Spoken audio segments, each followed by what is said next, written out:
Kabajamtoota daawwattoota akkasumas hordoftoota Galamsoo Global Miidiyaadha. Akkuma beekamu dhiyeenya kana magaalaa Galamsoo keessatti miidiyaan haaraan Galamsoo Global Miidiyaan hundeeffamaa irratti argamuun isaanii beekama. Egaani miidiyaan akkuma biyyattiittu meeshaa guddaa addunyaa kana jijjiiruu danda'u keessaa tokkodha. Maaliif teekinooloojiin miidiyaadha taphaa miti. Seenaa addunyaa keessatti yoo kallattii gaariin itti fayyadamne dhiibbaa guddaa geessisuu danda'a. Yoo kallattiin fokkataadhaan yookiin badaadhaan itti fayyadamnes akkasumattis miidhaa hamaa geessisuu danda'a jechuudha.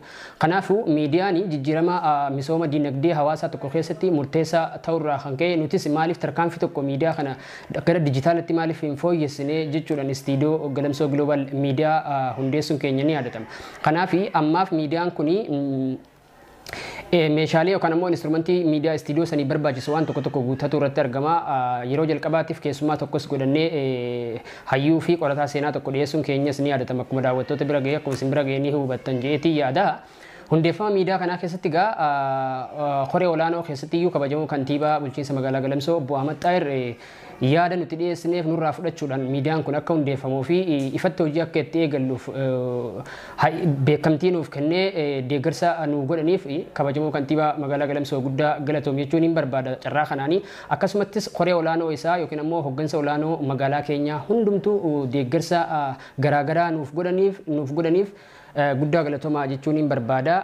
Kanaaf miidiyaa kana yoo ummanni hordoftoota biratti beekamtii argate yookiin ammoo deeggarsi garaagaraa taasifamee miidiyaa guddaa, miidiyaa dhiibbaa uumuu danda'u, miidiyaa aadaa, seenaa akkasumas taateewwan keessattuu godina Harargee Lixaa guutummaa biyyattitti akkuma maqaa isaa Galamsoo Global Miidiyaa jennee kaane kanatti bu'uura isaa Galamsoo godhatee haga sadarkaa idil addunyaatti miidiyaa guddatee hojjechuu danda'u jechuudha. Kaayyoon isaa tokko akkuma miidiyaa qabiyyee miidiyaa hundarratti kan hojjetu ta'ee misooma of keessaa qaba.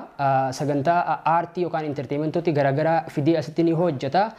Duudhaa aadaa ganamaa uummata keenyaa keessattuyyuu aadaa Harargee irratti namoonni aadaa dursun yeroo ammaan tanaa badaa jirti bifa saniin akkamitti deebisuu danda'a. Namoota aartii keessatti gahee gurguddaa qabanii gurra uummataa jalaa dhukatan seenaa beekan hayyoota qorannee investigeet goonee bakka isaan jiranii baasnee gara istiidiyoo keenyatti afeerree gurra daawwattoota keenyatiin gahuudhaani kan hojjennu ta'a jechuudha. Egaa walumaa galatti miidiyaan kun kaayyoon inni hundeeffameef isa kana namoonni kallattii adda addaatiin miidiyaan kun maal bu'uureffatee hundeeffamee yookiin ammoo maal irratti hundeeffame ka jettan gaaffii keessan yeroo adda addaa karaa keessatti argaa turtan akkuma waliigalatti tokkoon keessanii inboxiin isinii deebisuu dhabuu kiyya dhiifama isin gaafadha.